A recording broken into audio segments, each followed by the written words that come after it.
Recorded live. Welcome, everybody, to the Genesis Science Fiction Radio Show, a service of the BlackScienceFictionSociety.com website. This is the October 28th edition. It's not quite the Halloween edition because I don't really dress up. I usually go as a serial killer, and they look like everybody else. It makes it much, much easier on my wardrobe, and I don't have to put on any makeup or anything. This is the last, obviously, this is the last show for October of 2016, and I've got actually two guests. The guest actually is Lonnie Jackson, and he is what is your title for Upyri TV or entertainment or media or whatever you call it, Lonnie? It will be the president. Okay, so you're the president, and just so that everybody knows, he's in the middle of setting up for, what are you setting up for? Is it a convention or what? Well, actually, it's similar to a convention. We're actually having our release, our first anthology series release tomorrow. Okay. So we're actually here at the event setting up, and we're doing it in a very unique way. It's not just to where we're just presenting our comic books from a literary aspect. I come from theater, and I come from music, and I come from film. So I've always been a person that likes to create and make things interactive with people to where they can really, really, really have a connecting point. So what we're doing here is we're actually taking scenes out of our comic books and we're making them interactive. And an example of that, we have an escape room for one of our scenes that we're going to portray to where people will be able to, with one of our characters, will be able to either find the blood for the particular vampire and be able to allow that vampire to redeem itself, or if they don't find the blood, you just have to find out if you come out and check it out. But we like to do the things in the interactive aspect from that point. So we're setting all of that up, building out the set, or finishing out the set and everything here. And where is here, in case people want to, check you out if they're in the area? Atlanta, Georgia. Actually, we'll be in Tucker, Georgia. We'll be at Mark Squared Studios, which is at 1804 Montreal Court, Studio B, Tucker, Georgia, 30083. And how long will you be at that location? Is this just for the weekend and then you're out, or will you be staying through the next week? Yes, no, it's just for this weekend, and since this is the launch, we really want to just get a feel, with the interactive platform that we're laying out. We really want to get a feel for people and see how they react to it. So we'll just be here for tomorrow from 7:30 to 10:30. Okay. So anybody who happens to pick this up live or, maybe during the day on Saturday, come on out. Now you know come on out, check it out, see what's going on. So, all right, let's get to kind of like the nuts and bolts right away while I got you, because I realize how important it is to work, and I'm guessing you're going to be working through the night because that's usually how things go. But you know it. But what was the genesis of the I guess the comic, the comic and its creative universe? Well, you know what? It kind of goes back, and I'll give a little bit of history if I can.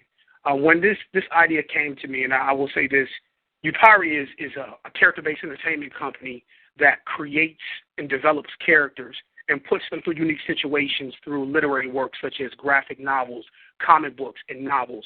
So that's what we are. That's what we do. We're a literary company. And it is similar to Marvel Comics as well, too, because we like to create characters that are in-depth, characters that are relatable to people, because our mission statement is to connect, reconnect, and reconcile beings with God by creating those characters that are in-depth and are relatable, because that's what people gravitate towards. And ever since I've been young, I've always loved history, and I love reading. And I love reading about, individuals or characters, because I can connect with that, and I can use that, to help me make decisions or look back and see, well, this individual kind of made this decision based off of their situation, help me learn from it. So ever since I've been young, my mother used to buy me books, and I used to read through them so much that she actually put me in speed reading, to a point to where I would be able to comprehend a lot of information and then craft my own stories in my head. So it became a passion of mine from that perspective. But the idea of the universe, actually, this idea or concept of Upyri came from God, honestly. One of the things when we look out in the world, in the communities, we see a lot of I don't like to say negative things. I'm going to say deltas. We see a lot of conflict, a lot of challenges. Is one of the biggest things that you see is racism. And one of the things I wanted to approach, and when God hit me with this, I was sitting down watching True Blood. I'm not sure. I know we got some True Blood fans out there, but one of the unique things that True Blood did was they actually brought vampires right next to humans. Because when we look at history, very seldom do you see something like that. You always see vampires hidden amongst the general public or whatsoever, to where now they're like, okay, when they see them, people get scared. But now they actually brought them out and made them more humanistic. And from that point, God just put into my spirit and was like, okay, what if a vampire actually drank the blood of Jesus? Would it be changed? And that hit me. Like, I'm like, what the heck? Would it be changed? That's blasphemous. I'm like, no, that's blasphemous. I can't think about that. But as I sat back and God started speaking to me more and said, well, this is a comparison. Okay, you're born into a world that's evil. It's accessible to evil depending upon the environment you're raised, the people you were raised. You're right, okay. And depending upon that situation, you can tend to be, where you don't have any hope or anything, and you feel like, okay, I don't have a chance, so I'm not redeemable. I'm not a good person from that point. I said, that's true. And then God said, well, there are generational curses as well, too, that we all have in our families. Okay, these are all the things that we label as vampires, stereotypical. And then the last is they're murderers that drink blood. Well, look out in the world nowadays. Cut on the television, cut on the radio. What do you see? You see a lot of death, murder, by who? Humans. So then the big question came is, what is the difference between the two? And I was silent. Well, and okay, so how long ago did this concept come to you? This is 5 years, well, actually 5.5 years ago. Okay. I have to admit, though, the whole, if a vampire bit Jesus, what would be the outcome thing, that is worthy of some thought. And that's pretty creative.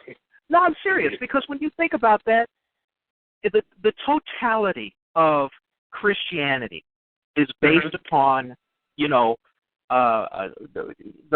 abiding question of Christianity is, did Jesus walk as a man, or did he walk as the Son of God?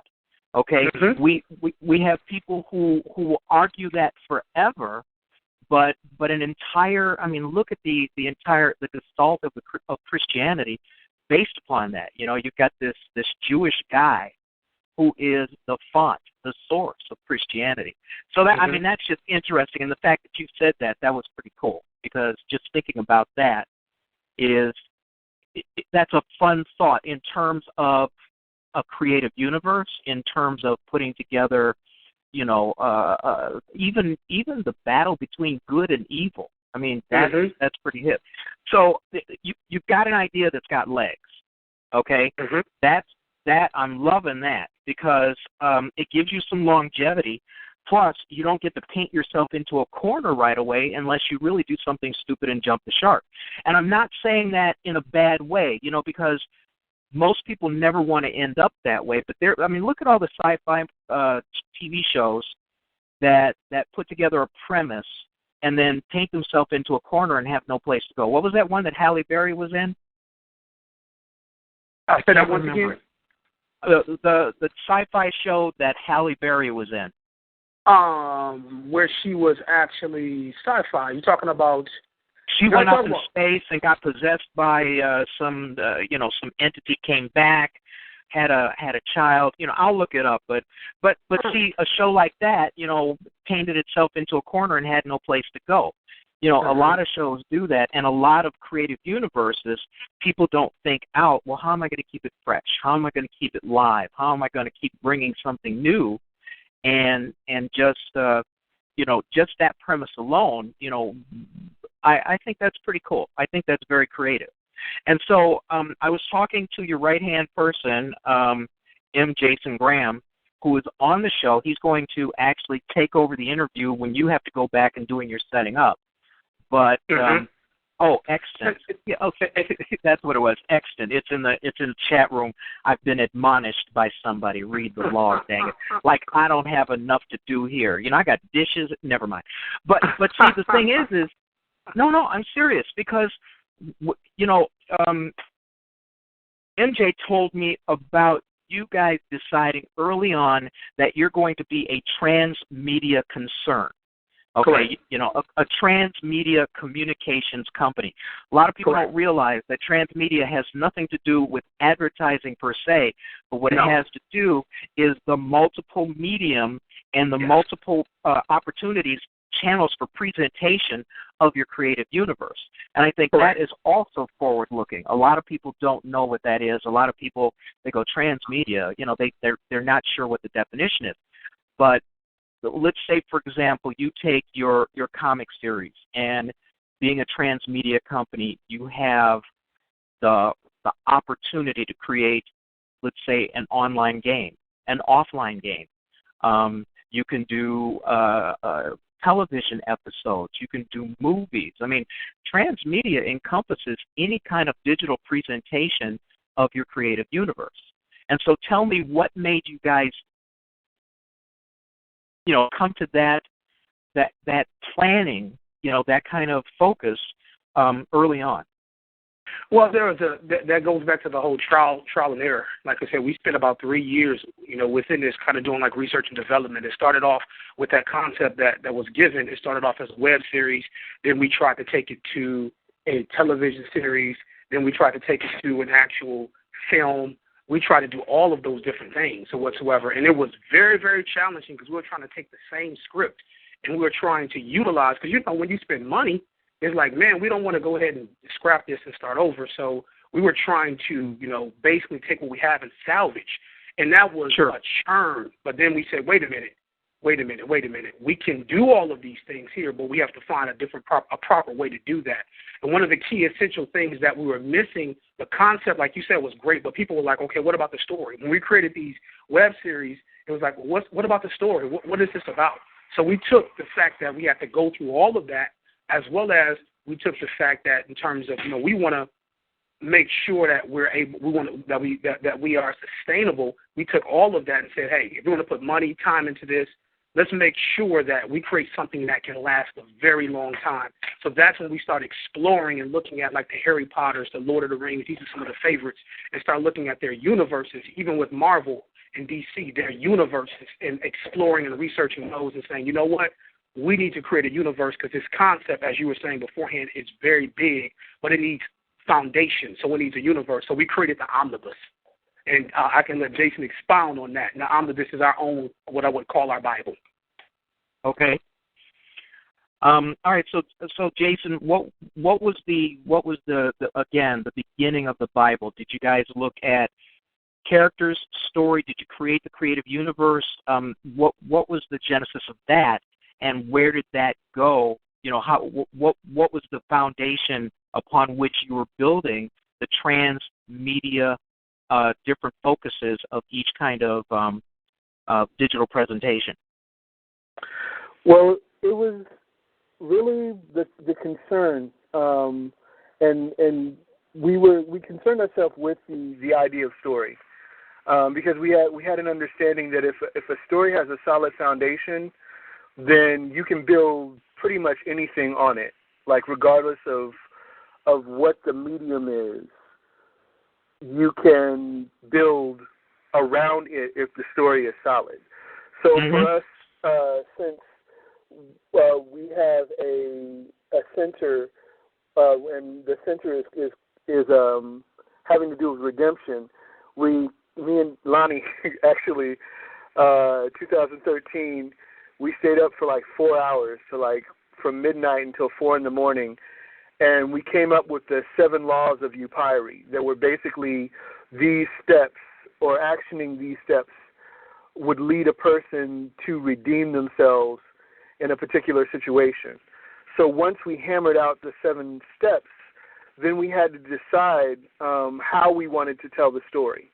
And so what we decided was that we needed a history in order to give the characters that had life from 2011, in order to breathe life into them, they needed to have full histories, but not only histories of the characters themselves, but an entire universe built around them. And so Lonnie and I worked out what the purpose of man and what the purpose of God, what those two concepts were. And that's when we came up with a way of expressing God in a way that I had not seen before, which was to say expressing God, the Christian or Judeo-Christian version of God, as a trinity. Generally, in other stories, God is a singular being, but in Upyri, God is actually a trinity, and at the different attempts of creation, and it goes into it, each one of them takes over as the Godhead. So you have essentially the Father, the Son, and the Holy Spirit working as a team together, but only one of them in a given age can be in control, as it were, can make the big decisions. Okay, so they take turns, exerting mastery over that creative universe. Correct. Okay. Yeah. All right. Let me ask you this: are you worried at all about offending anybody by choosing, Christian nomenclature for your creative universe? Well, I mean, I said Judeo-Christian because that is what most people are familiar with. But the idea of the Trinity is not really relegated to Christianity. When you look at most of the God mythos, from African, Egyptian, and Greek, and even older ones, not Sumerians. Sure. When you look at all of them, generally you find that in the pantheon, there are three main gods that are either in control or they are the creators, part of the creative force. So for the most part, most people here in America are familiar with Judeo-Christian values just growing up and being in our society, whether you go to the church or you're religious or not. So we felt that to start, that would be a great way of explaining these extra-dimensional beings. All right, let me ask you this. So essentially what it seems like is you're borrowing means for the convenience of your readers, your customers, the people who are partaking of your content, but you're not, in no way are you suggesting that, your creative universe stands in for, our reality. Well, no, and that's one thing I will. That's one thing I will say is in terms of we don't look at it from that perspective. A key component to what we do is non-judgmental. It goes back to that whole core element. We use vampires symbolically as another culture to showcase the stereotypes we portray against one another. So everything is symbolic. So when you look at even from the Quran, you look at from the Bible, different religious texts is not necessarily literal. It's symbolic as well, too. So we take those elements so that people can connect. But from that point, we don't push or press and say, this is what you need to believe. We present it to them so that they can analyze it for themselves and make that decision. So we don't press that upon people. And ultimately, you're just telling a story. You're not proselytizing at all. Correct. I mean, that's pretty cool. And the comics that you have now, I was looking on your website. It looks like do you have 3 editions out, or are there more? It's an anthology series right now, so it's 3. Yep. All right, and then let's talk about who's your target audience. Is this appropriate for young adults? Is this appropriate for teens, for preteens? About what level in terms of, intensity are you writing for? Right now, in terms of starting out, this is more so for the mature audience. That's our rating. So for 18 all the way on up. I would say 18 to about 35. That's the audience that we're looking at right now. And talk a little bit about the storylines that you've already examined in these first 3 editions. Oh, Jason? Just generically. I don't want you revealing anything because, of course, for you to sit here and try to tell the stories, that's kind of boring. I mean, let's be honest. But what manner of no, well, is it not? I mean, I would be entirely honest with you. You know, when someone interviews me, I never talk about, you know, I don't go, and then so-and-so did such and such, and, you know, because that's not what you want to tell. But you do want to tell people what that they can expect when they pick these up. So what kind of stories do you tell, and what is it that you think is your best draw for people checking out your creative universe? I'm gonna let Jason answer that one. Okay, so we have three characters, each of them in three different stages of their lives. Each of them actually, their stories take place in three different parts of the United States. And their story, in a nutshell, is about the person that you believe that you are versus the person that you actually are. So each of them get put into a situation where they state who they are and what their values are, and then something happens, and they're forced to confront the dark corners of who they are, and to either follow through with who they say they are, who they believe they are, or to reevaluate themselves, and deal with that, and deal with the consequences of that reevaluation. So it sounds to me like even though you have a well-established creative universe, your stories are really almost completely character-driven, either by circumstance or by personality. Would that be fair to say? That would be fair to say, yes. Nail on the head. And so between the two of you, I take it the two of you do most of the writing, or all?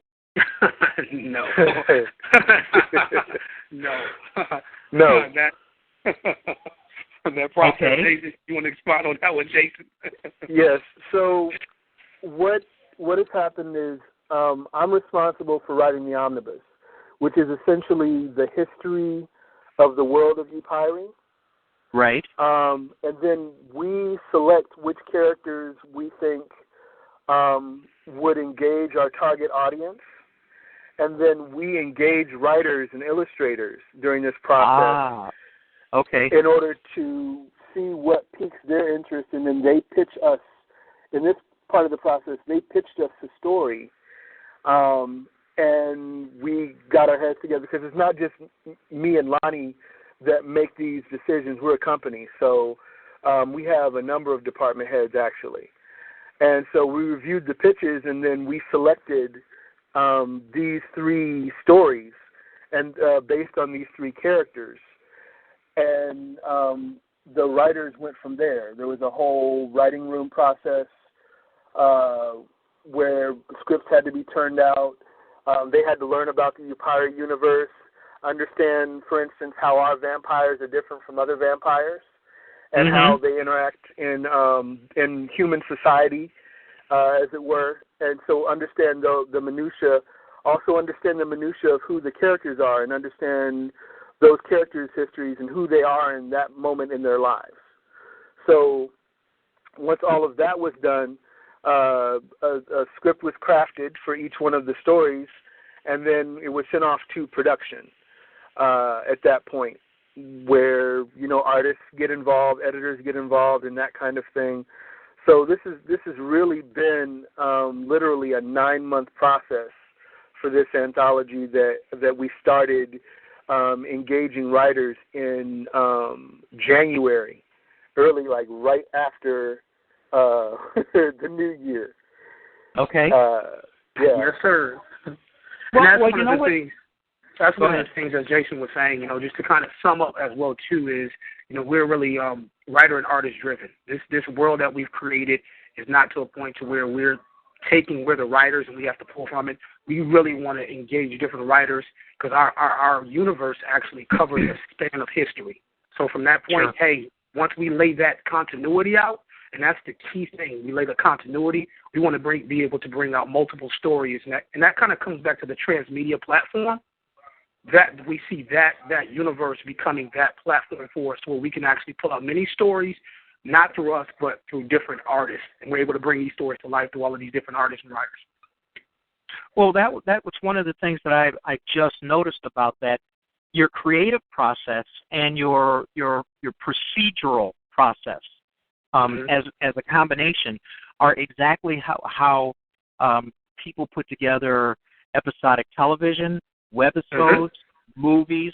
And so in terms of the transmedia experience, you already have a creative team that's working in the vein of producing similar content or related content, but for different kinds of digital output. So that Correct. speaks well of the process. And then, I could see you adding your nuts and bolts people. Okay, well, we want a great screenwriter. Oh, we want to have a great visual DP. The DP has to be involved in the process, not just for filming, but in the creativity, because the DP can help you with your storyboarding and things like that for doing motion comics or motion pictures or webisodes or whatnot. How far along are you in moving to the alternative digital output, or are you still in the, I could see how you would want to get a bank of stories, storylines, characters, and then also once you get your core group of writers who are well acquainted with the universe, that sounds like a pretty damn good creative team. That's where we're working towards. You nailed it right there. That's what we're working towards right there. And I would say probably, we have a program that we're going to roll out as well too. This is really like with the first anthology series, we have our volume 2s that will be coming out in February.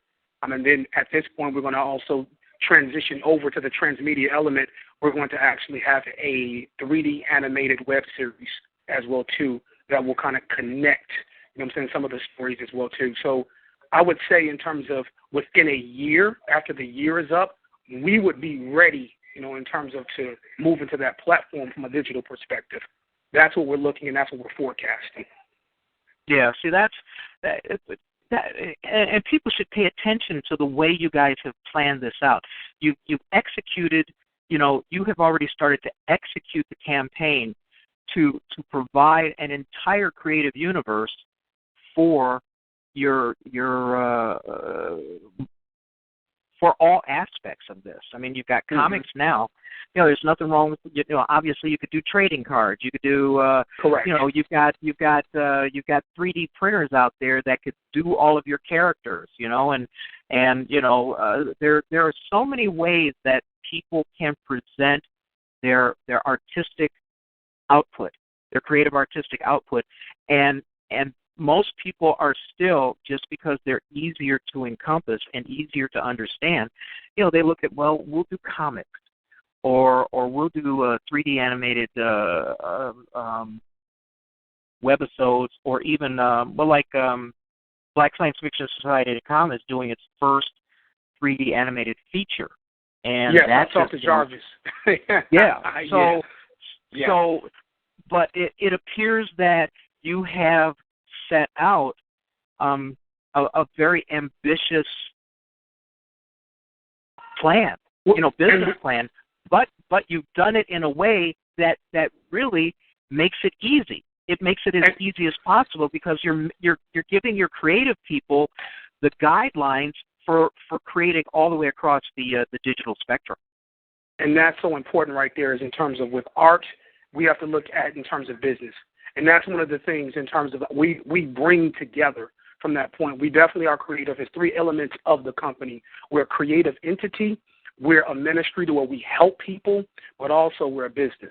So we try to make sure those 3 points, bullet points, we operate in evenly, because that allows us to be sustainable. As you stated before, it allows us to create opportunities for people as well too, and it allows us now to even compete.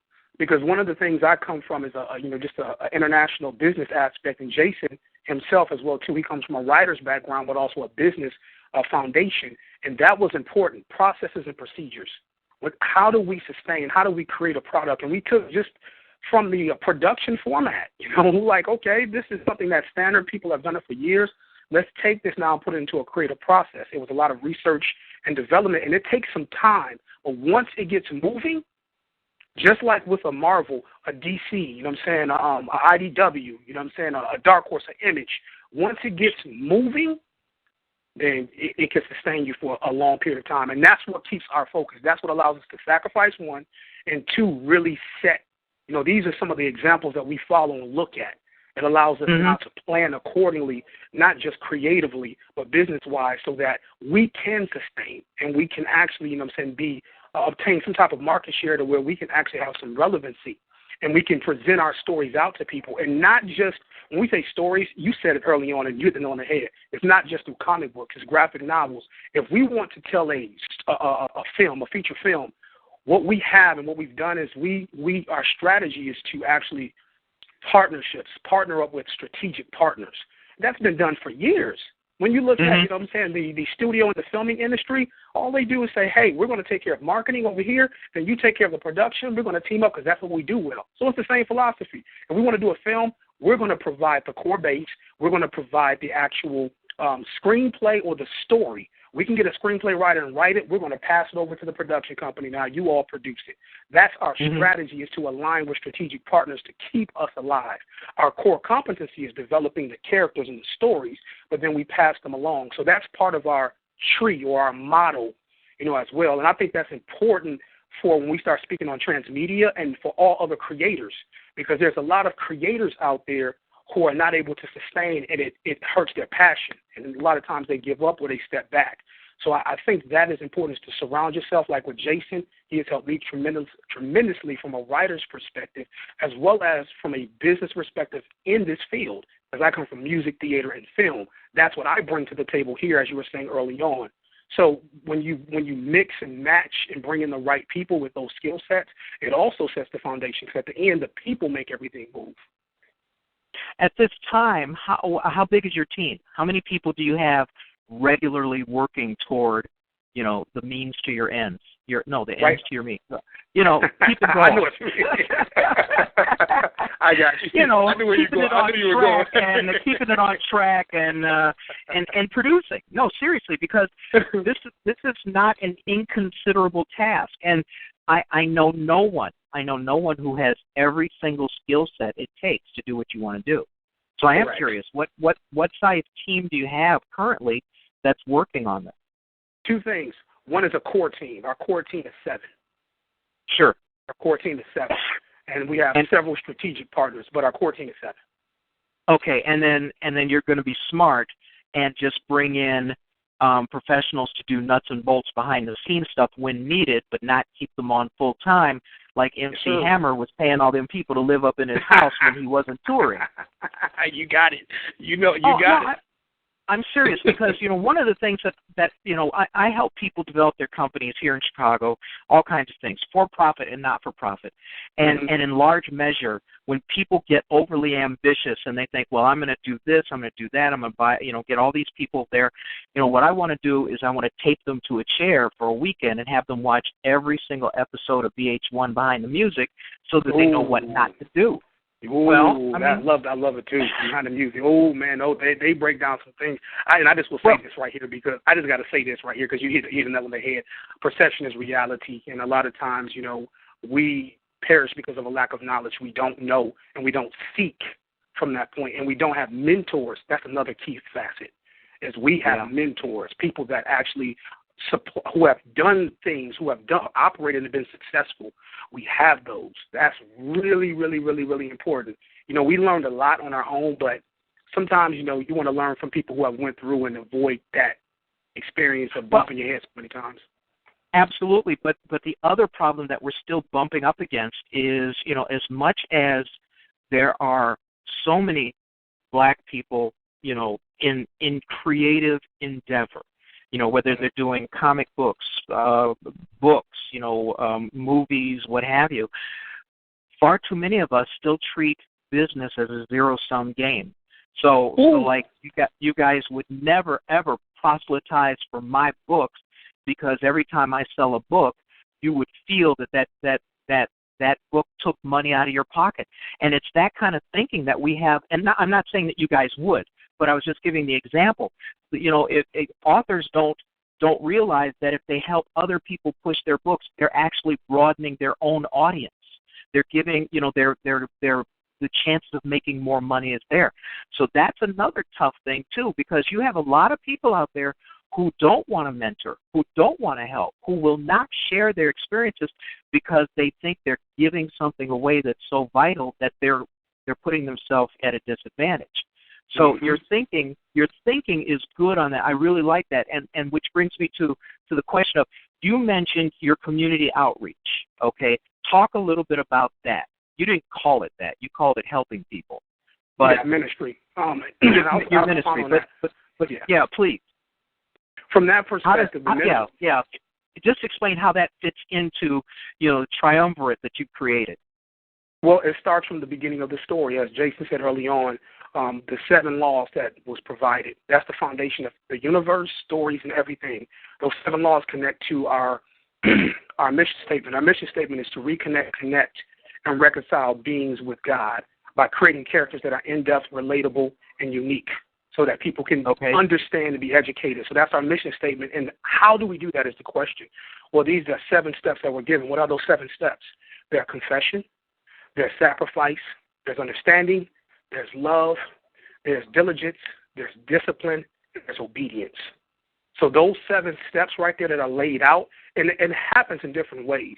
And an example is understanding understanding is not right or wrong. Understanding is more so saying, I see your point.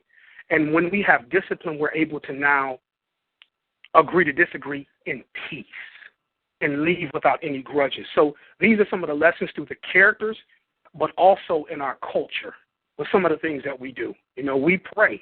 And when we pray, it's not a point of that, you got to start it off with Jesus' name, or you got to pray this way. Everybody prays in their own way.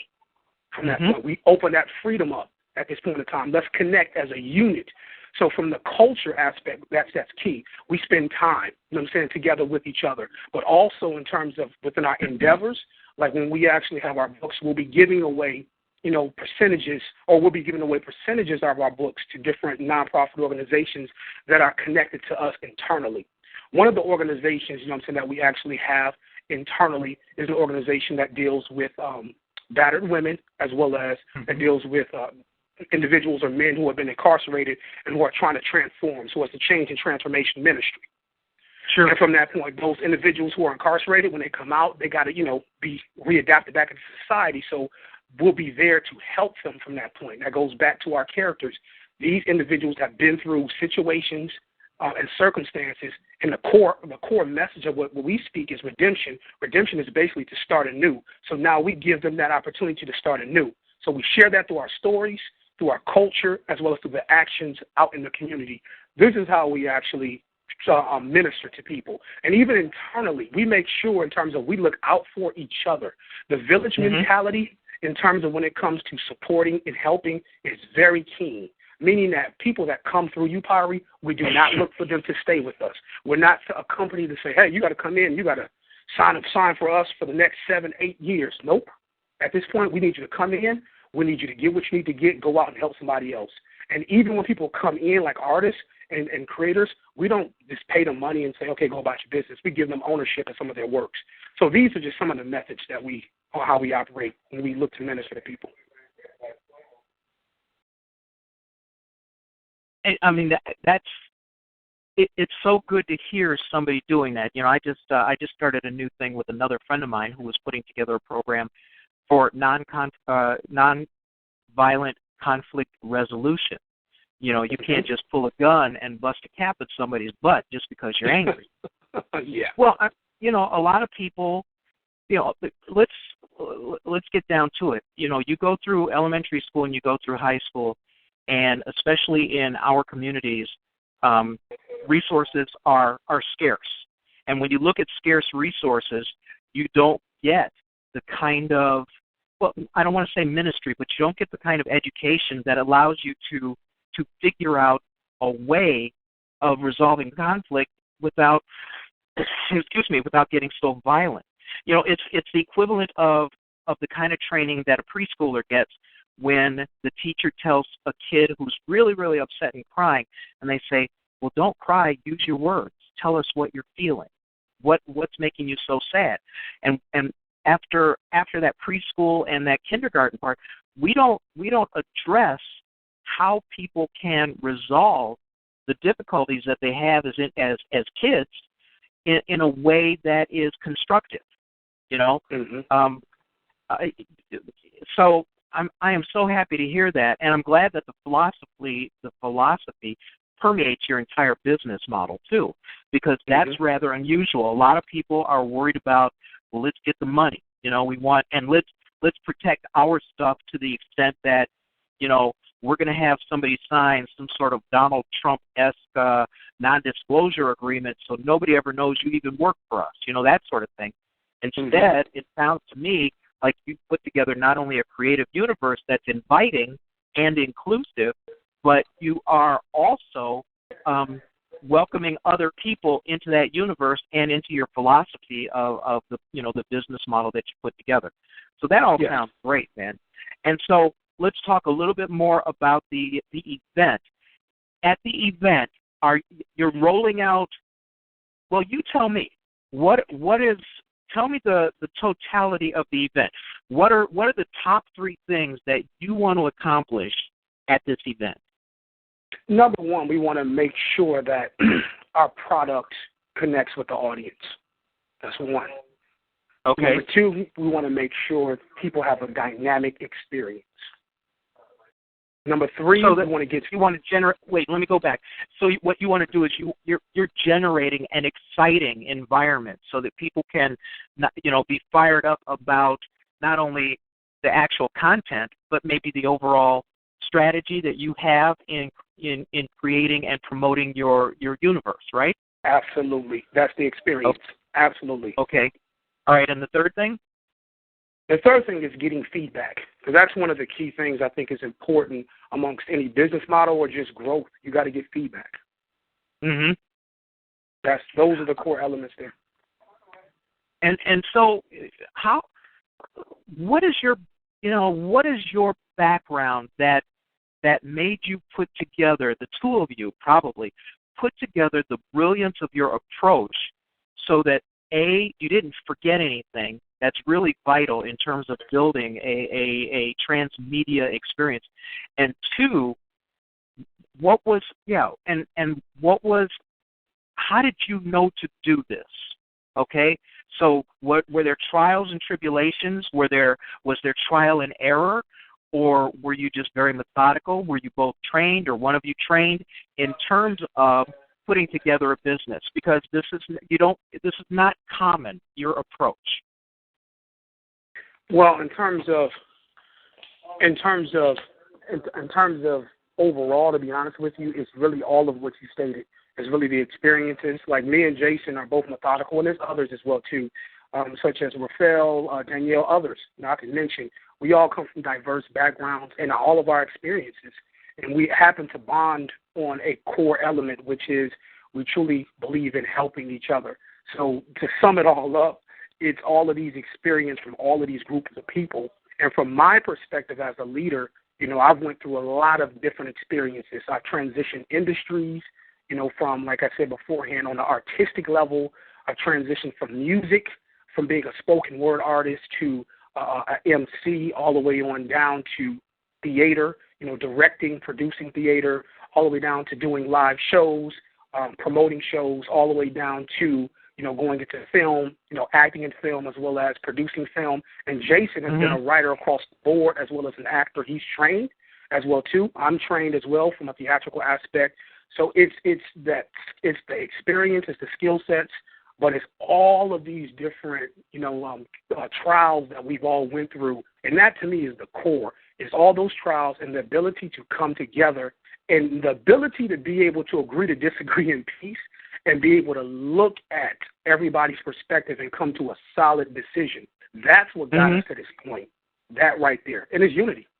That's what got us to this point.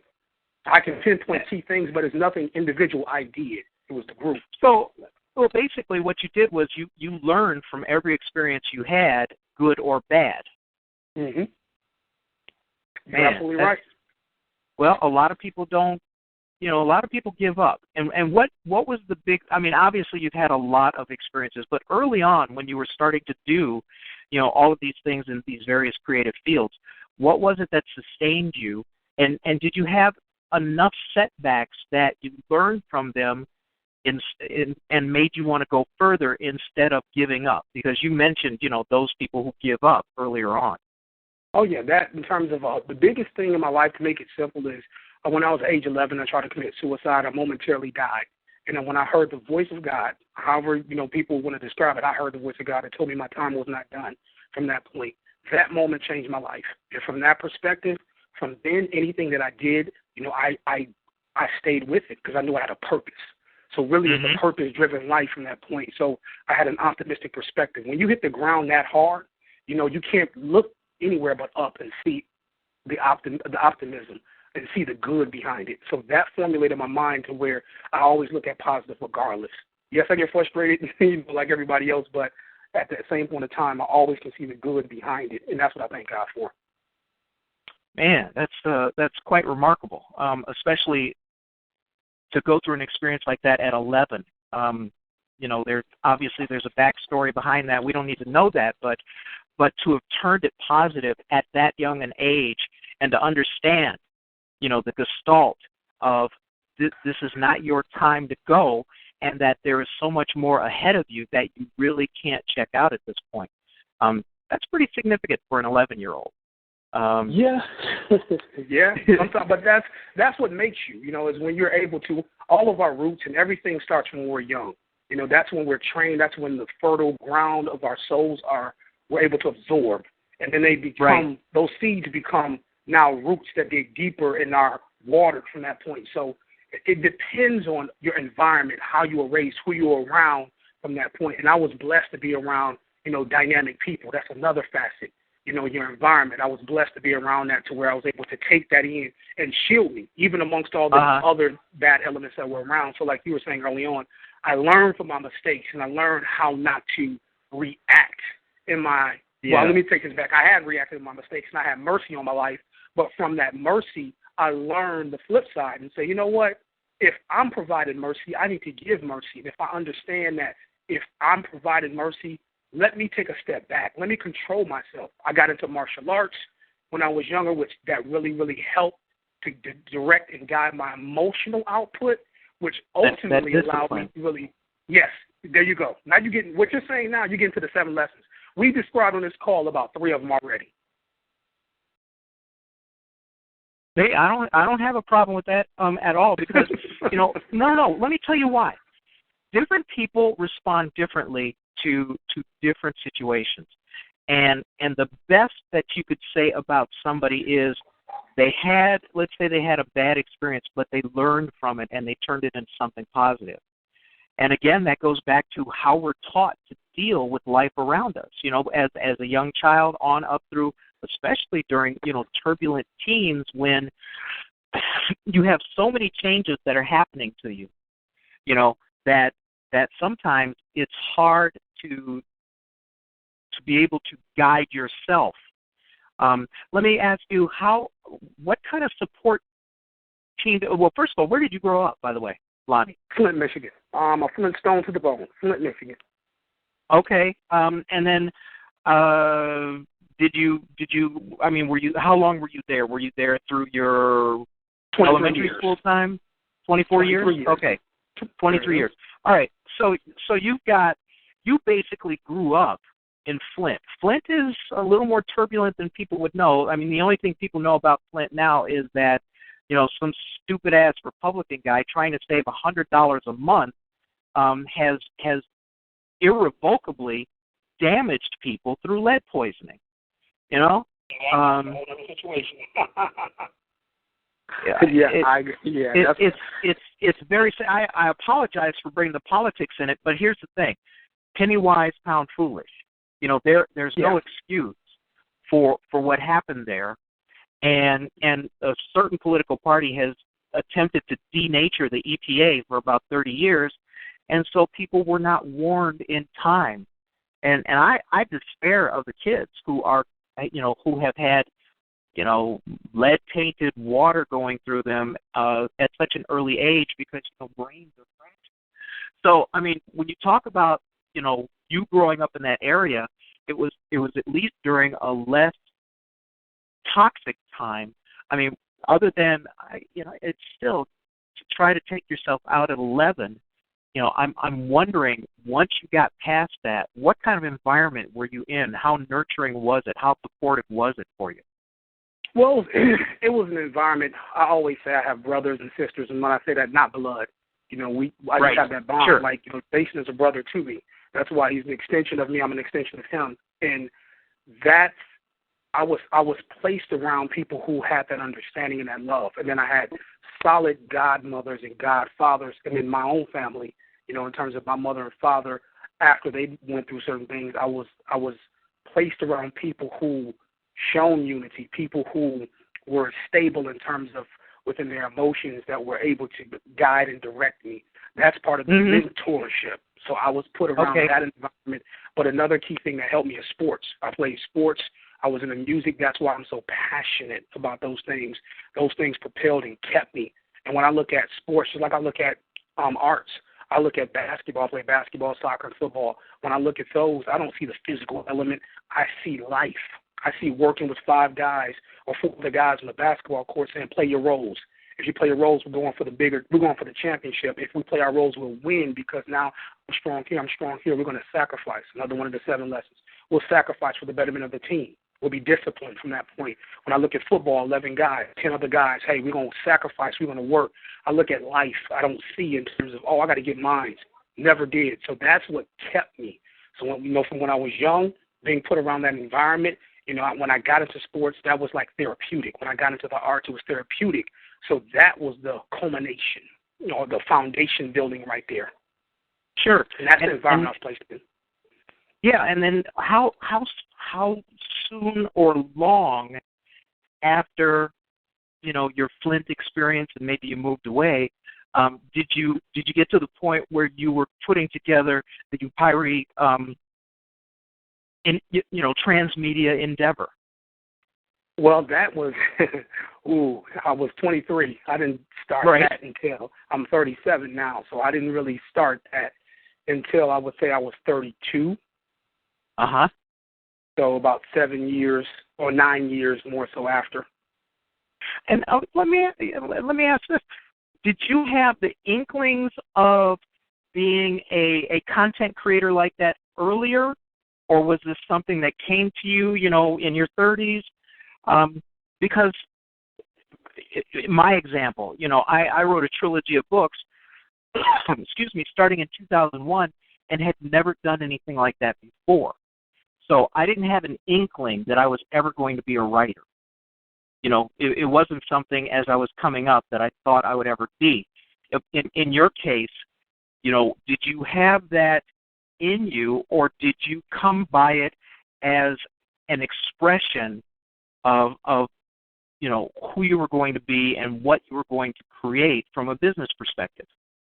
It was always in me. That's one of the things. It just took the right environment to nurture it and bring it out. It was always in me from that point. Ever since I was born, I was always the energetic, creative one from that point. So it was always there. It just needed to be directed. It had a lot of energy, and it just needed to be guided. So to answer your question, it was always in me. Okay. Always. Jason, what about you? Lonnie has talked about you being a writer almost forever. Was this something that you developed an interest in really early, like elementary school, high school, whatever? And if it did, how did it manifest itself? Were you doing stories based upon things that you had seen, or did you have this whole thing in your head where you could just put your own output out there, your own creativity out there that nobody else had ever seen before? Well, it's the same thing with Lonnie. I mean, I've always been. I say I've always been a storyteller. Okay. Regardless, I can recall very clearly in second grade when they taught us how to write a book. Like, not only how to write a book, but they also gave us like binding, and I remember sewing together a picture book that I had made in second grade. And so that experience really changed my life. And then I am 41, so I'm an old school gamer. You know, you ask me what my favorite console is, I'll tell you tabletop. Okay. As far as gaming is concerned. And I started doing that at 12 and being a player, then going on to do to Dungeon Master or Game Master as it was, running games and then writing stories for other players, and then eventually moving into what's called LARPing, which is live action role playing. So it's more of a theatrical aspect of it. And then, I mean, that naturally led to me getting a degree in a BFA in theater arts later on. But I've always been a storyteller, regardless of what it is, and for me, it's always been about characters and this creating this world where people can have an experience and be able to discuss the things and do things that, you know, and that's kind of what it's about. That's what attracts people is, you know, characters being able to do things that maybe they can't do in their lives or they don't have the courage to do in their lives. But yeah, to answer the question, same as Lonnie, it's always been in me. Yeah, and just so people know, Lonnie had to go and he has to do the setup for the event this weekend. So we're going to continue on with Jason here. And so, how did the two of you meet? So here in Atlanta, we have a set of events called Get Connected, and I can't remember who runs them, but it's basically like a monthly event. And I actually I graduated from Howard in 2006. And I went directly out to Los Angeles to try to be a writer. And so I spent 6 years trying to, working in development, helping people punch up their scripts. I didn't know how to write for television and film because my degree was in theater. But I taught myself how to write for television and film when I spent time in Los Angeles. I'm a book nerd, as it were. I actually like books and the feel of them. But so with that, I started helping in development and learning about the business, and I kind of got tired of helping people develop things. I would develop TV series, pilots, show Bibles, that kind of thing. So I had an opportunity to come to Atlanta and had been to a couple of workshops, and one of them, Kyle Bentley Evans, helped me figure out that I didn't need to be in Los Angeles to do what I wanted to do. So I moved in 2012 to Atlanta, and I met Lonnie at a Get Connected event, and he was showing Upyri at that point. And, of course, as an old-school gamer, I don't know if people would remember Vampire the Masquerade, the whole White Wolf system, but I immediately saw these characters that they were more, how do I say, multicultural. The cast wasn't just a majority of Caucasian characters with one ethnic person thrown in the mix. Even the quote-unquote Caucasian characters were from different parts of the world.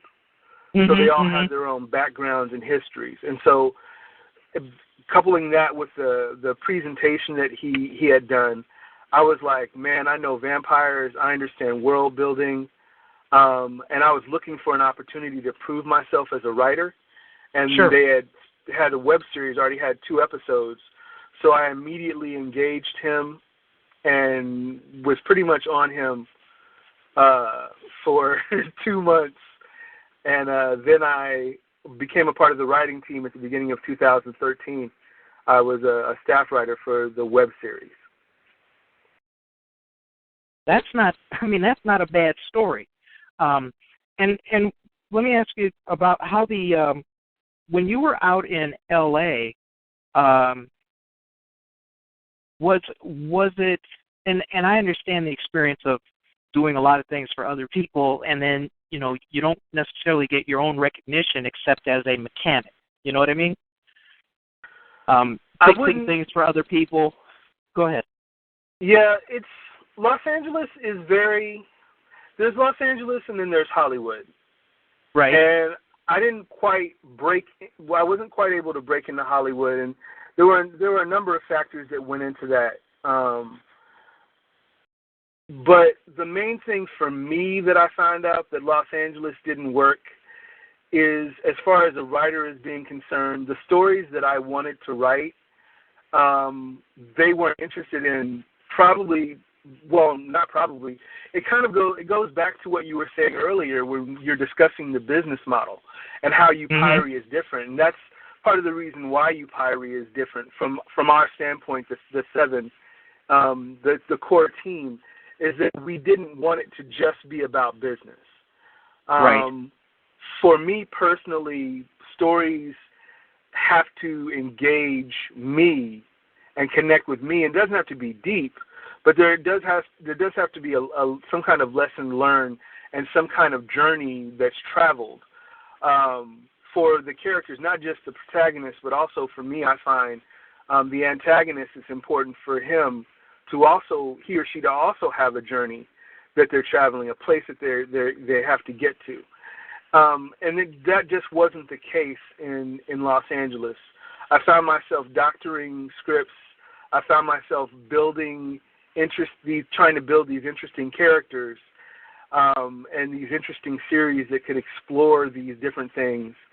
And for the most part, for the reasons of funding, they simply, you hear people talk about development hell in Hollywood. Yeah, they would basically, I'd do this work, and I would be getting credit for the work, but it would sit on somebody's table or somebody's desk waiting for money.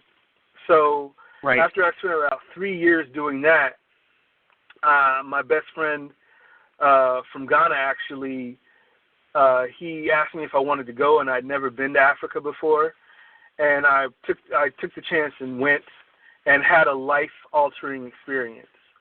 And so when I got back from Ghana, I decided that, you know what, if there's going to be work that's sitting on somebody's desk after I finish with it, it's going to be my work. I'm going to tell the kind of stories that I want to tell. I'm going to create the kind of characters. And for me, the stories that I started were geared towards people who were in their teens, at-risk teens, people who were dealing with anger issues, all the stuff that you talked about. I actually wrote a television series. I started off as a movie, and then I was able to write it into a television series. And in order to do that, I had to develop the world, and that's when I came up with my process for world creation. Okay. A process that's actually not based on the character solely, but the connection to the different communities that they're a part of and what their responsibilities to those communities are. That's how I develop those stories. Yeah, and okay, so I can, somebody in the chat room wants to know, what was the life-altering story behind your trip overseas? Well, if you don't mind sharing it with us. No, I don't. It's a lifelong thing. I moved around a lot as a child because when we were young, I was homeless, kind of in a homeless type of situation, a broken home type of situation where we had to move with friends from place to place. And so since I could remember as a kid until about 9 or 10, we were living with people. Me, my sister, and my mom were staying with people because we couldn't have our own place. And so I got used to moving around. I got used to not really connecting with anyone because we were always moving, and made it difficult for me to really make friends or connect to people. And so my relationship to men and women were very difficult. Like it's something that I'm still working on as an adult. But when I went to Ghana, and I've lived in many different places in the United States, I went to Ghana when I was maybe it was back in 2008. But when I stepped off the plane in Ghana, it was the first time that I ever felt at home, like a sense of serene calm and connectedness to everything. And that was the life-changing experience.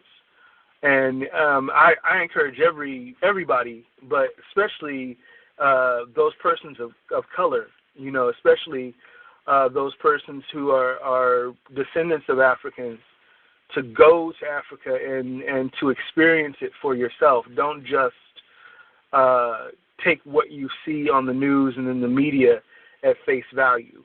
Because I was there for 3 weeks, and on the night before it was time for me to come home, I actually cried like a baby because I didn't want to leave. Right. And when I got back, I was mad for 6 months because I realized that there was a different way of living life. Sure. It was not like punching a clock constantly. Yeah. And now I didn't have access to that anymore. So that was a life-changing experience. Yeah, I don't laugh for anything funny, but there are so many people who have said the same thing about going over there. Richard Pryor famously said, going to Africa was a transformative experience for him, And as I think about it, the movies of the 60s, 70s, whatever, about the whites going to Africa, things like that, having some sort of experience, blah, blah, blah. But for us, there's a component to the experience that mainstream Americans don't have or normally don't have. And so now this transformative experience you've had suggests how you deal with the world today. Is that fair to say? Yes.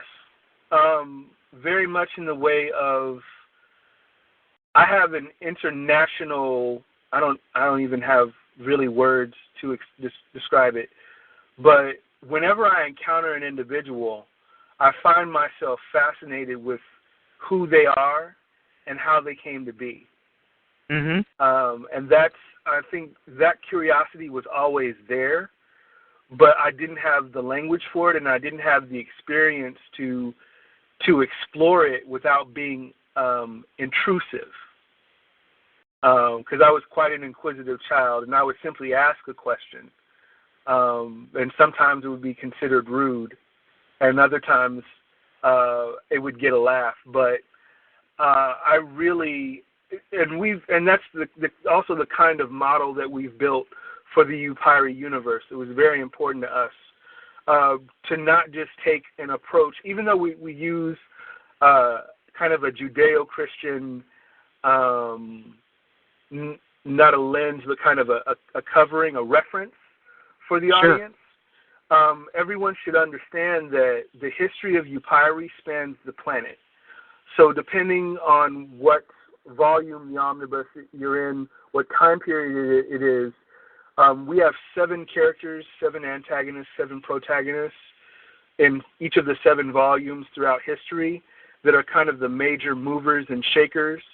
And you won't meet any of them actually in the comic book because the comic book is present day, but they are responsible. Those characters are responsible for the overplot that happens in the omnibus. And so those characters in the comic books, the certain circumstances that they find themselves in, our audience will later on, depending on what stories come forth in the transmedia profile, you'll begin to see how those things, one thing affects the other later on, which is part of the whole transmedia thing. But the idea is that each volume takes place on a different place on Earth. So we have actions that take place in South America, in India, in Africa, in the Antarctic. We explore all of those things so that we really have an international cast of characters that can be pulled from.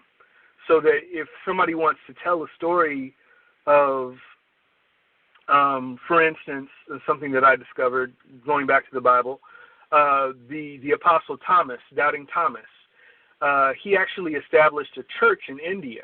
Now that's not something that's really talked about in church, at least when I was growing up, because I grew up Baptist. But I didn't know that when he, after Christ's death, he went and established a church in India. We are now poised that if we bring a writer in to tell that story, they can tell it. The omnibus sets that up for them to be able to tell a singular story about that. Yeah, I've just in the last year, excuse me, I've written I take it all back. Last year and a half, I've written 3 short stories in other people's universes, which was an interesting experience for me because, I really had to pay attention, and not line by line as I was writing, but I would read someone's omnibus, as you call it, excuse me, about their creative universe, find out, who the major players were, what were the motivations of the people, what would suggest, a good storyline. And I enjoy trying to write a story that fits into somebody else's universe, even though I have my own universe that I've got a trilogy based in in a universe, and I'm doing another trilogy based in that same universe. But being able to take a look at what someone else has done creatively and then seeing if you can write up to those standards, I think is a fun thing to do. When most of the people who you bring in to write take a look at that, what's their usual reaction when they see what kind of universe that you put together? Well, we've had to learn to give them only so much of it. When we first started, we tried to give them all of the information. Their heads kind of exploded because they were so the omnibus starts literally with the formation of the trilogy, with the formation of the Trinity, and the decision for them to get together to create this universe. So it starts from there and then moves forward into present time. So it is really a lot of information. And so when we did that, and we did it with our first set of writers, we said, okay, it's too much information. We have to scale it back and give them what's necessary, and then kind of guide them with it. So, but the reaction is always, their mind is blown because there's so much information, and they enjoy the stories that they've seen, but it makes it kind of difficult to pick. It's almost like too many options. If that makes sense. Well, yeah. I mean, obviously, you've put together such a comprehensive guide that that can be daunting to another writer. Another writer always looks, when they start doing that, the first thing they tend to do creatively is tiptoe around to see if what they're doing fits. And from what you and Lonnie have said, you are very obliging in terms of supporting the people who come in to help you. So, yeah, I could see how it would be daunting, but, I mean, the team you put together, have they fit in well to your way of thinking? Yes, and I would say the key thing is that it's always a give and take. I've created, and these are lessons that I have to learn as a writer as well, and learning to collaborate, because collaboration is not easy. Letting somebody look at something that you've written as an artist, I know and there's a lot of artists out there who write for themselves or create for themselves. They don't want anybody else looking at it or quote unquote critiquing it, because they have a hard time taking criticism. But honestly, there were things that I didn't see that other people saw, and stories, and that was the reason why we let them look at the characters and look at the information and pitch a story to us. what excited them about the character and kind of what they wanted to see. And so it really is a kind of, not kind of, it is. It takes a village philosophy. And so I as the transmedia producer and the head of development, I don't say no. I had to learn how to not say no.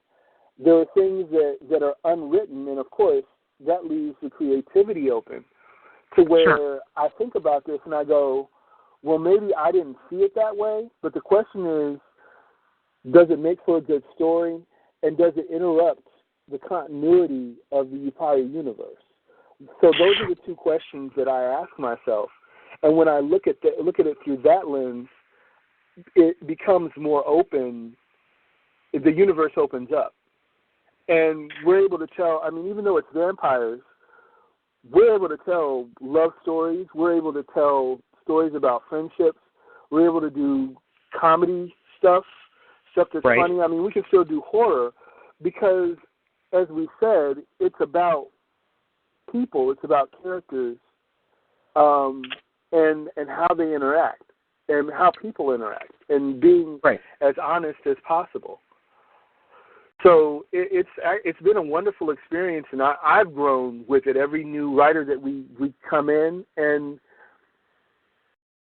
people, I mean, you're always a fan of your work, but when you write something and somebody else takes it and they make it bigger, they bring more life to it in ways that you did not expect, that you didn't intend, not in a bad way, but in a good way. They made this character really live and breathe for this one story, one story in this universe of hundreds of thousands of possible characters.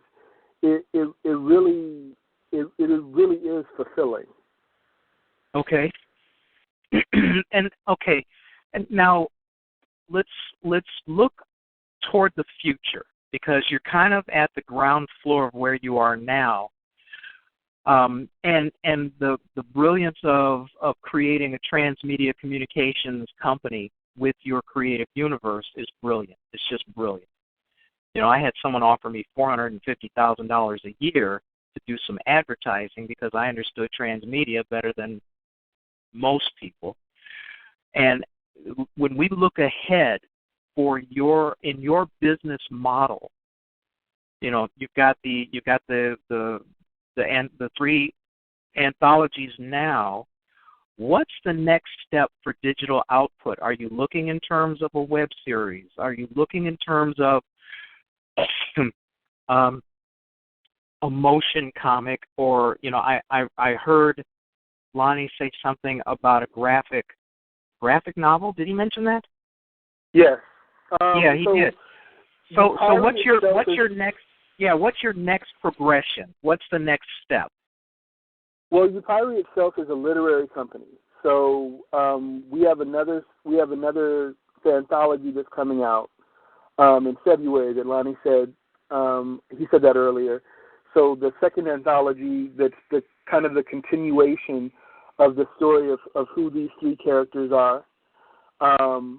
And then we also have on our drawing board for late next year an animated series that will introduce new characters in the Upyri universe, and you'll see how they're connected to the ones in the comic book. So it's an animated anthology. We do have plans, partnerships that we have essentially a 5 to 7 year plan where, as a business model, we're looking to do better and broaden the Upyri brand and connect more with the audience, to see what the audience is interested in, and to also build what we call, build those partnerships. So we're looking right now for people who want to do television series, people who want to do films, but in the next 2 years, we don't have that as like a goal on our board. If it comes along, then of course we'll take a look at that. But it is part of our 5-year plan to expand. But right now, what 2017 holds for us is the anthology number 2 and the animated anthology. And have you picked up your animators and are you at the point now where you're auditioning or looking for those kinds of professionals to join your team, or is that later on down the line? I believe that would be later on down the line. I would say, though, that we are constantly looking for good people. And I would definitely get in contact with us. We're on social. We're all over social media, but definitely a lot of the relationships that we develop are fairly new, and so we look for the opportunities that are there. So if the animated series is something that you may be interested in as an artist or as a writer, or if you're interested in doing a comic book as well from that end, or if you're interested in doing a web series, you're a director, we're constantly looking to build those partnerships with people. So just reach out to us. But as far as right now, we're still in the planning phases of we're in development still for the animated series, and sure. That's the reason why it won't be released until late next year. Those people who have done animation before kind of have an idea of that sort of process, what it takes, kind of how much time it takes. So if you're interested, I would say start getting in contact with us now.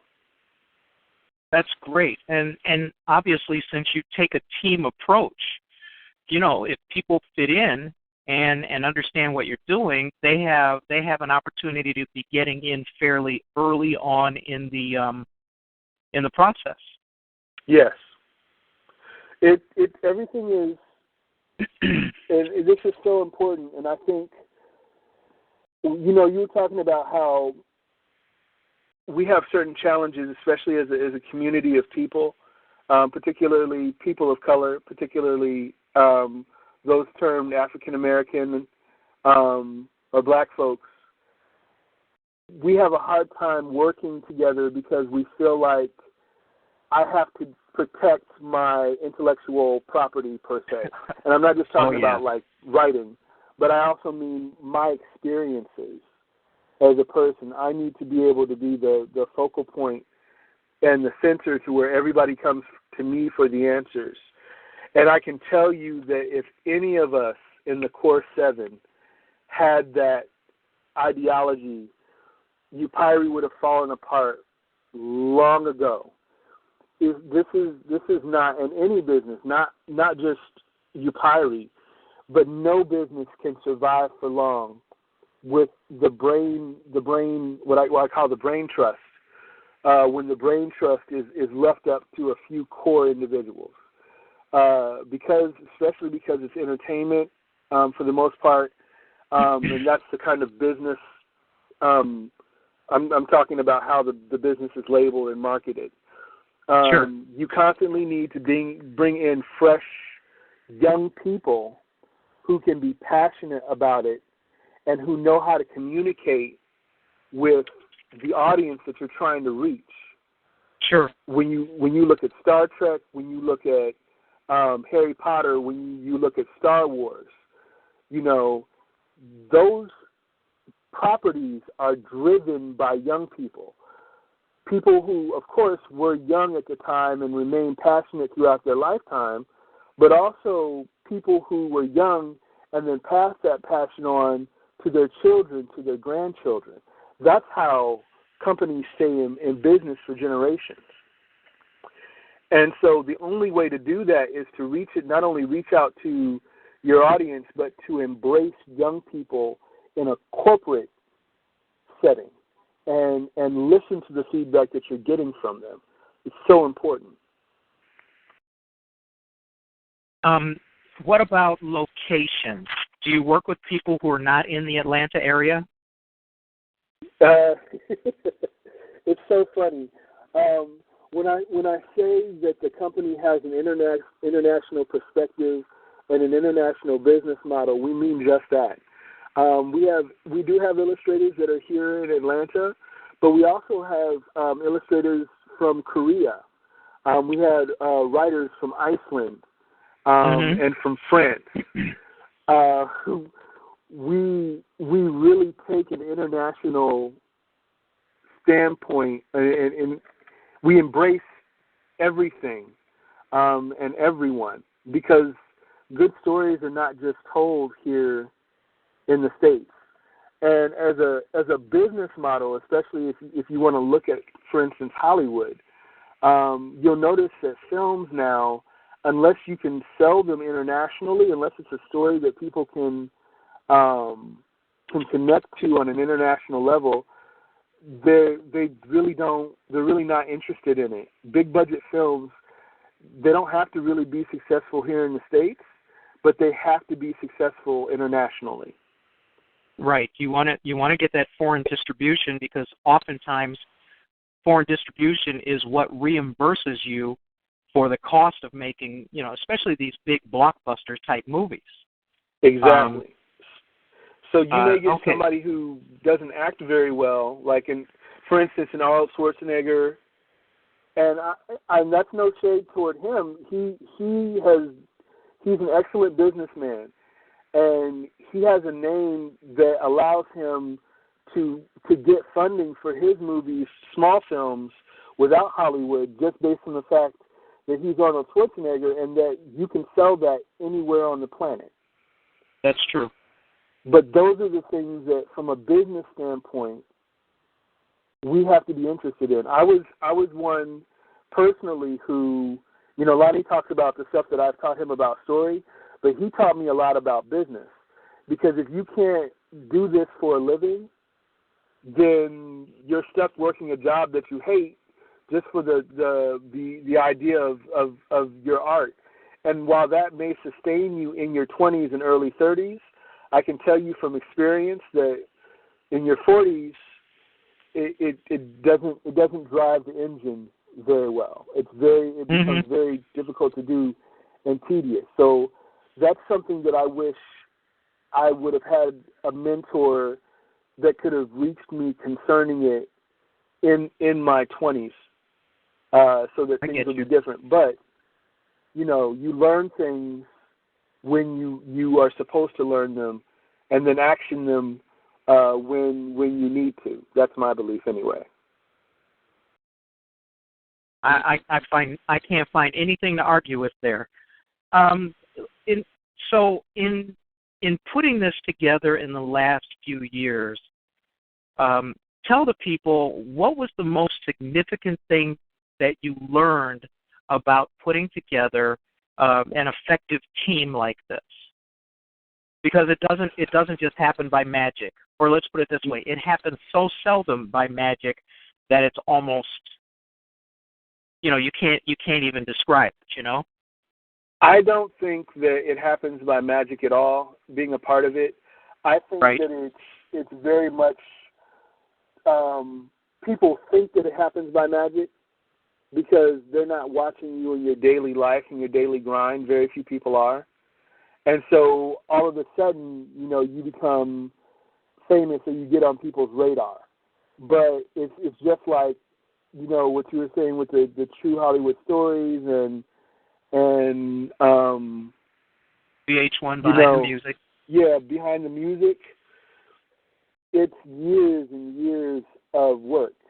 But I would say that the biggest thing that I've learned is how to agree to disagree in peace, which is the part of the discipline of it. Decisions have to be made in business. You can't sit and all the time. You do plan things out, but you can't be methodical and slow to move all the time. Sometimes there are opportunities that come, and you have to weigh it. You have to look at it and say, this is an opportunity that we need to take advantage of.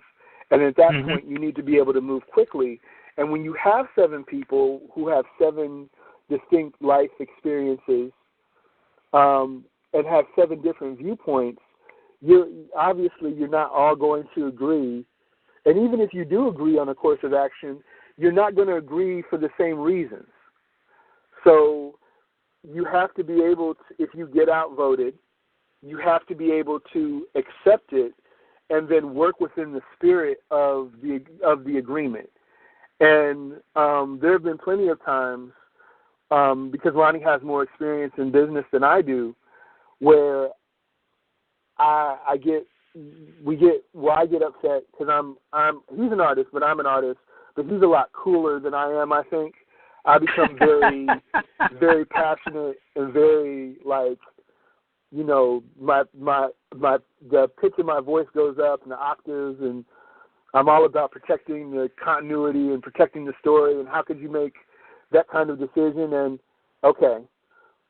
And Lonnie's very good with dealing with that and calming me down.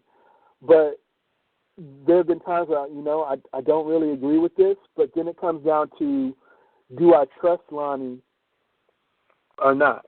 Is he doing this out of selfishness, or is he doing this because he's trying to make us successful?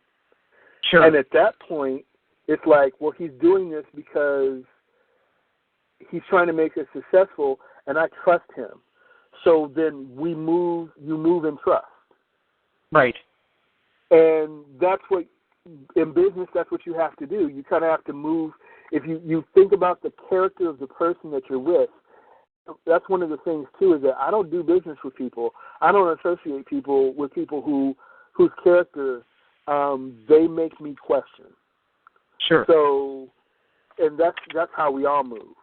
So when you make it that simple, do I trust him or not? If the answer is yes, then okay, I'm going to move with this. Even though he may be wrong, I'm going to go ahead and do this, and I'm going to move in the spirit of what we've agreed on. Because if I don't trust him, then I shouldn't be in business with him. And at that point, it's time for me to go. And, that's something that I would say to everybody that's listening. You know, if you're, regardless of how much money you're making, and, you know, whatever it is that's being provided, if you can't trust the people that you're working with, it really is not worth it. Yeah, I think that everybody at some point is going to, you know, realize that there's going to be friction between any two people because, of course, none of us are all the same, and none of us see things exactly the same as everyone else. And that's a good lesson to learn. The hardest part that I've seen for creatives is understanding when somebody disagrees with them or disagrees with a product they put out. It's not an invalidation of self. It's just a difference of opinion. Exactly. And sometimes people take it so to heart that it's hard to realize that, well, you know, here is the love of my life. This is the labor, you know, a labor of love. This is what I've been working on for X amount of time. Excuse me. And when so-and-so says they don't like it, they must not like me. And that's usually not the case. Hopefully it's usually not the case. I remember the first time I got a 1-star review on Amazon. And I wasn't so much like, oh, you know, I'm a failure. I was angry. It's like, how dare you not see the value in what I did? How stupid are you that you didn't realize the brilliance of what I, you know, but again, you know, even that, it's a matter of taste. You know, some people like stuff, some people don't like the exact same thing. All right, so that's the good part. What is the worst thing? The worst thing that you've had to deal with, you know, having to work in a team? Is it that part where you said, well, I've got to, when I'm outvoted, I have to go along with it? Or was there something else that might have reached that same level of education and realization? I wouldn't say being outvoted, because being outvoted is not. I just use that as an example. Yeah, I just use that as an example. I don't know if there is a worst part per se, because I'm so used to looking at setback, well, what would be considered setbacks or challenges as opportunities. But it really is difficult to plan something for 5 months and then execute it and then have to take a step back because it's not working. Sure. That's really, really frustrating, because you take so much time to look at all the permutations, and you think, it's a plan, and cerebrally you understand that it's a plan, but it's also that thing that you were talking about where you also put your heart and your energy into it. And so it feels, if it fails, it feels like you've failed, and you kind of take that blow personally. But I've learned, and it kind of helps for me personally in the group, because I'm doing a lot of pitching as far as large arcs are concerned. So I'm constantly in front of the firing squad for my ideas for stories and large arcs. And so I have to take a lot of feedback and then come back and pitch again. So I've developed a thick skin as far as that is concerned, and trying to reach different people, find a way of. I was trying to convey this idea, but it didn't quite come across. So let me revisit it. But the what would be termed, I guess, failures after months of planning. That's really hard and can take an emotional toll. Mm-hmm. All right, so tomorrow you got this rollout. Is this in the context of a bigger convention, or is this an event that you guys are putting together by yourselves? This is an event that we're not putting it together by ourselves. It's actually sponsored by Indie Film Loop. Okay. Which is an organization of filmmakers. And so it's one of those strategic partnerships that Lonnie talks about. They're actually helping us sponsor and put this event together. So it's really a collaboration. So it's not only an event for the comic book, but it's also with the people that will be coming. It'll be kind of a networking thing. So you'll be able to meet writers and filmmakers and that kind of thing. Even though the focus is Upyri, we really wanted it to be a gathering of not just fans or potential fans, audience members, but everyone, a gathering of artists coming together to celebrate art, essentially, this business, this relaunch, if you will. But I'm sorry, did I answer your question? Yeah, you did. No, I was curious. Was this what it sounds like is kind of a creative networking event on steroids? Yes, with the art as the focus. There's going to be music, a DJ. We'll have booths, rooms. It's kind of set up like a haunted house type of scenario. There'll be games. There'll be food.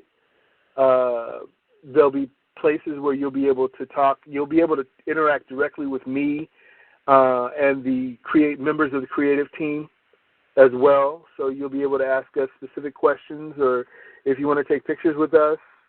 I'm a little new to this whole this side of it. I'm used to being a writer and kind of in the background of it, but this is a new experience for me as well, and I'm very excited about it. But sorry, go ahead. Are you photogenic? You're not going to scare children and animals? No, I'm not going to scare children and animals. Okay, good. No, that's a good thing. I have been known to smile on occasion. So. and how are you as a creative? And it sounds like you're probably a little more reserved, maybe a little more shy. Is this transition to being like a front person, because you naturally have to, because you have to proselytize for your own product? Is this a hard transition for you, or are you just working it through and getting used to it? I am working it through. This is my first interview, like the first time I've been interviewed. So I hope that I'm doing well. I hope that I'm we're having representing a the brand well. conversation. Yeah, we're that's the thing. I think what makes it, and not to blow my own horn, but I think what makes this an easy show to do is all I want to do is talk to somebody and find out about them. It's not like you have to come up with high concept or, what's the bleeding edge concept of what you're trying to put out there for the next. It's basically what are you guys trying to do, and where's the connectivity to other creatives, people who are listening, and things like that. So I wouldn't even worry about it. You're doing fine, man. I'm sitting here looking at the menu, trying to figure out what I'm going to order after the show is done because it's so easy. And I know that sounds terrible, but it's not terrible. But you see what I'm trying to say, though. Yes. My advice to you is, if somebody interviews you, just consider it. You're just talking to somebody you never met before. That's all. There's not that many people, I think, who are going to try to do that got you interview, like I don't know, like a political interview, where the interviewer is trying to get a politician to say something stupid. Right. Essentially, I think that, for BlackScienceFictionSociety.com and this radio show, one of the things that we want to do is we want to showcase talent so other people know that others like them are doing similar things.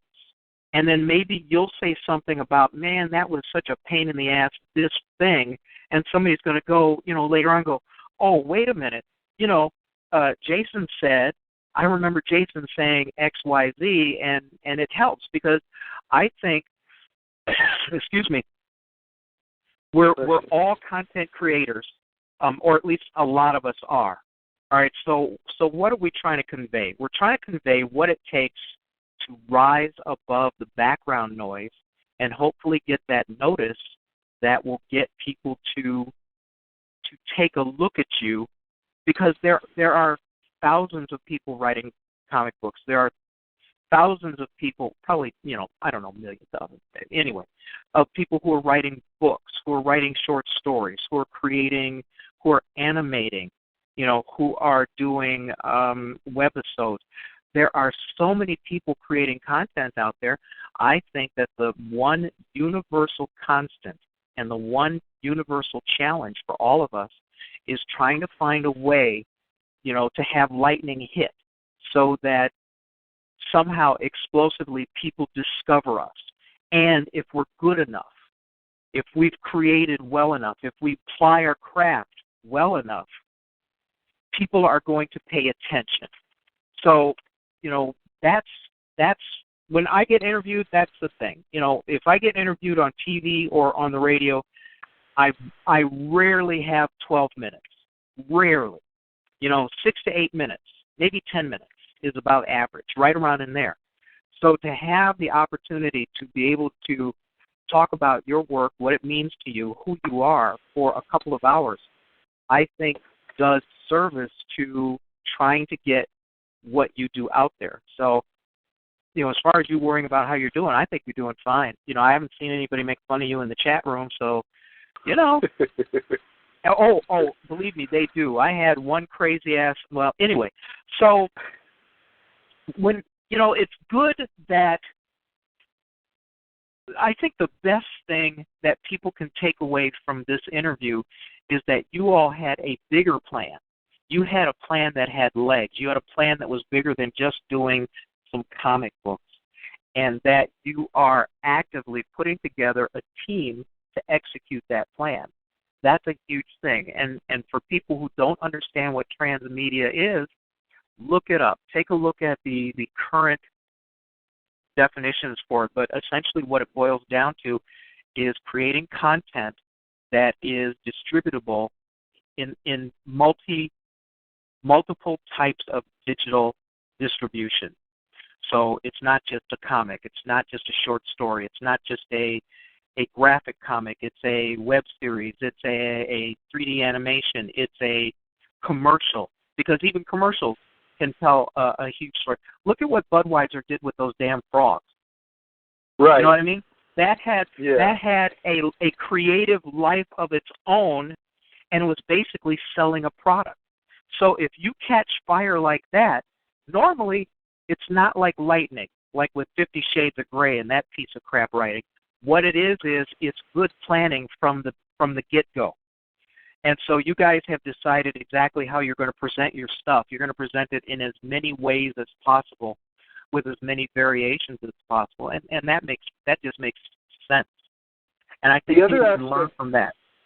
Go ahead. The other aspect of transmedia production is also that it's interactive.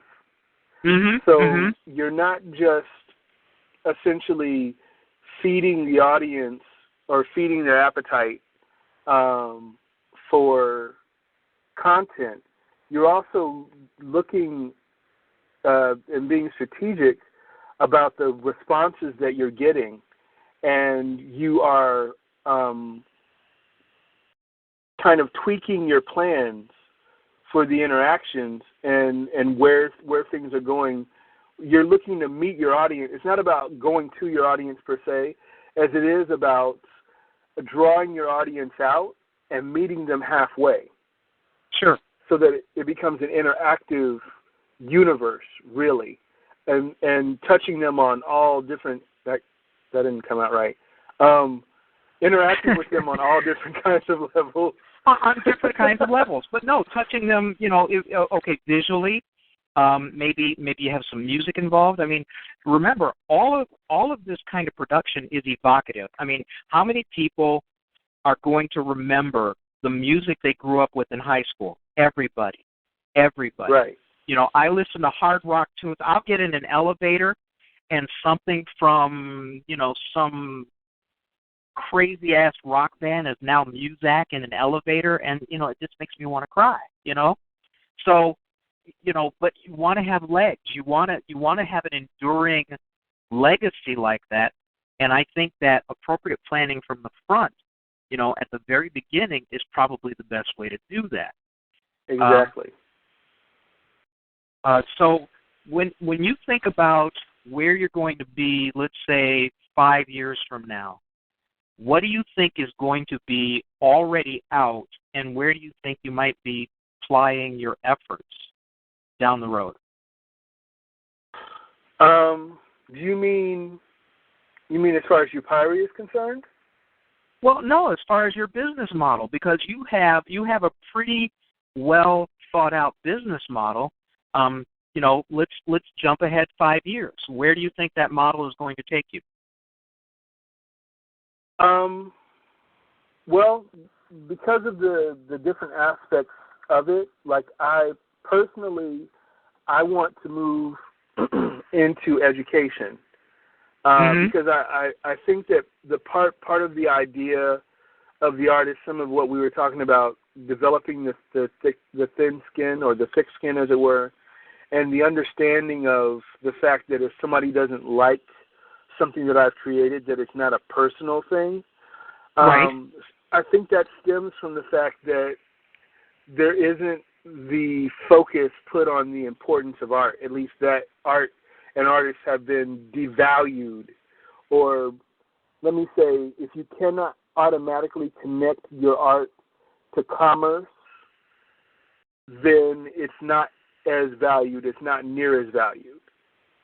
And I think that that's something that we need to change, not only, well, definitely in this country, in my opinion, but that's something that has to be changed with young people. And be taught as part of not just a curriculum, but a lifestyle. Along with teaching them conflict resolution, we need to be teaching them about art. We need to be teaching them how to express themselves concerning it. We need to be teaching them on how to not just do art, but how to critique it, kind of how to look at it, and not only just art, but just as a way of life, as a way of looking at things, as opposed to having tests where is it A, B, or C, or let me tell you something and then have you spit it back to me as the answer to a test. We need to re-engage our young people in critical thinking.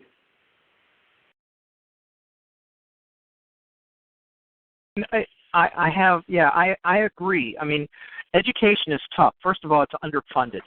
The biggest lie in America is that we have any kind of commitment to education, and we don't. We don't have any kind of commitment to education because I believe in the early 80s, like 1983, especially when that movie Wall Street came out and the mantra "greed is good" kind of permeated our culture. People decided, well, I'm going to get some for me. They're going to be more selfish, and so what happens? Well, we lose art in schools. We lose physical education in schools. We lose music in schools because nobody wants to pay, the requisite property taxes that it takes in order to sustain a school system. So that's a toughie. And the other thing is when you have teachers who are not being paid very well, and yet they're still trying to manage to put together a decent curriculum and teach kids something. It's a tough row to hoe, and we don't have any commitment to making our kids any better, which I think is one of the reasons why millennials are so damn cynical. They look out there and they say, well, they see that there's a very little chance of them having as good a life and making as much money as their parents, and that's a recent phenomenon in this country. From the mid 1800s all the way till about 1980, or when they changed the tax code and stuff like that, parents were, or children would have a better financial lifestyle than their parents. Right. And that's been on the decline. So that's a tough thing. Every generation did better than the last. The previous one, correct. Yeah. And so when we look at what's ahead, especially in terms of content creators, because sometimes it's expensive. Okay, my books are on Amazon for like $23.95. That's an expensive book. Okay, I know that, but I don't have any control over it. So, how I think to myself, well, geez, you transitioned to be an author right when books were becoming more expensive and less people were reading them. Was that a smart thing to do? Time will tell. And so the genius of what you're doing is you can create, graphic novels of your work, but yet it's accessible in the anthologies. It's accessible in what you're going to do with animation, 3D, and each one of those digital outputs of your creativity drives people to the other digital outputs. So that's also a good way of, the circular marketing, the marketing of your products, because what they're doing is they're driving your content consumers to looking at it from a different perspective. So that's probably a good long-term thing for people to think about. If you're doing comics, think about, doing a motion comic. Think about putting out another kind of, I don't know if you call it genre, another digital type output, so that people who maybe have a shorter attention span, they like this, or people who want to hold the comic in their hand, they're going to want this. So I think people can take a lot of lessons from the way you guys have planned out your business model. I can't express how brilliant I think that is. We're down to about 5 more minutes in the show.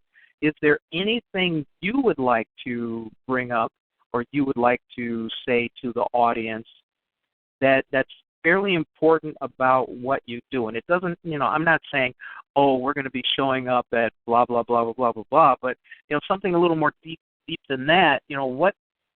What might you want to convey to people about how you guys are going about doing what you're doing? Well, I just want to encourage people, and we do, Lonnie and I want to encourage people to collaborate and to do what we're doing. Like, this is not a concept that we own per se. Like, how we're doing it is how we're doing it. But the idea of it, the idea of coming together and collaborating and looking past surface disagreements and putting together a plan, it's something that needs to happen all over. When we look at what's happening, and hate to bring politics into it, but when we're looking at what's happening on a national level in our politics here in the States, and you have to look at the understanding of, okay, yes, you have two people who are running, and we may not have the best confidence in them, but it's really not about them. You need to engage on a local level. You need to be communicating with your neighbors and looking at who's running things on a local level, and understanding whether or not those people, because they have a lot more influence over your life than really the president of the United States does, whoever becomes president. But the idea of collaboration, the idea of getting to know your neighbor, and the idea of listening, for the sake of simply listening, is important. And that when people join hands, a lot of things can be done. There's nothing about what we're doing now that's, and the brilliance is, as you say, is in its simplicity and the dedication to that idea. And so if you have an idea or someone else has an idea and you put those ideas together and you work together towards something, it can really be done. But you really have to focus on what the goal is and that success. That's really, I really want people to, if you don't take anything else away from this interview, working together with other people is important in order to advance yourself and in order to advance your community. The other thing that I would like to add to that is, take that chance, because there are a lot of people who are very paranoid about their intellectual property. They're so worried that someone else is going to try to steal their intellectual property. And let's be honest, there are a lot of thieves out there. There's a lot of people out there who are without ethics, So, yes, you have to be careful, but don't automatically just close yourself off and say, hey, I'm not working with anybody because they're going to steal my stuff. If you've got a great idea and you've already executed it, then you don't have anything else to worry about. I found somebody on Amazon who named their trilogy, the Dark Side Trilogy, exactly like mine. So if somebody's looking for my work and they just put in the Dark Side Trilogy, there's a couple Dark Side Trilogies out there. I didn't get mad because my stuff is good. My stuff is great. Nobody had an idea like me. But I could have been scared about it and, said, oh, I'm going to sue you or whatever. Sometimes you're better off just being the best you can be rather than worrying about somebody else trying to copy you. Exactly. So that paranoia about intellectual property is probably a good cautionary tale, but I wouldn't let it rule me because, it seems to be that would be detracting from what you have instead of protecting you. You know what I'm saying? Yeah, I know, and it's not like you never, like, if that's the only good idea that you have, then I understand that. But I come up with several very good ideas, honestly, every day. And so it makes me less concerned about somebody, quote unquote, taking my idea, because I know the way that I execute things, anybody who looks at it is going to go, that's MJ's, that's Jason's, because his thought process went into it. So I would just say, from that standpoint, focus on learning business. If I could give if there are any people in high school who are going to college or planning to go to college, anybody in college right now, I would say get a degree in business with a minor in theater, or when you go on to get your master's, get a master's in business. Learn the business. Learn how the business works. All that other stuff you can teach yourself, but learn how the business works, because inevitably that is what's going to help you be able to push your product. That's what's going to help you be able to explain your business plan to other people and get investors. That's what's going to help you, your vision, making sure that your vision is clear. And that's the thing with Lonnie that I learned the most.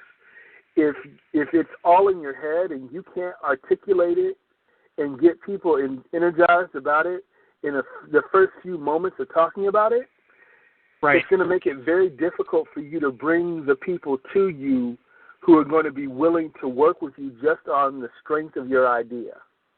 Yeah, and we're out of time. But the other thing to consider is that most businesses fail because of improper planning or undercapitalization. And undercapitalization is not something that you would normally do if you had a good grounding in business. Exactly. Jason, I want to thank you for being here. And then please, when you see Lonnie, convey my thanks to him for spending the first hour with us when he only really had a half an hour to do so. I'm very grateful for him to do that. And hang on after the show stops. I do have a question for you. But sure. To everybody who supports us online, live, and everybody who picks this show up as a podcast, I want to thank you for your support. We try to bring you the best in Black creatives in science fiction, fantasy, and horror every week. And please tell your friends about the show because it's important that we keep this going. We've actually been doing this for, I guess, over 3 years now. So I've got, what have I got? Yeah, so that's like about 130, 140 shows out there. So I want to thank you, Jason, for sticking around. Thank everybody who supports the show. Take a look at BlackScienceFictionSociety.com, although I'm looking at everybody in the chat room. You all are already there. But those of you who pick up this as a podcast, check out the main site because there is a wealth of content that you probably won't find any other place. So on behalf of Jarvis, who is out with his son at maybe a football game or some kind of event, he was not able to be here tonight, which left me having to control everything. On behalf of him, I want to thank everybody for supporting the show, and we will see you all and hear from you all next week. Good night.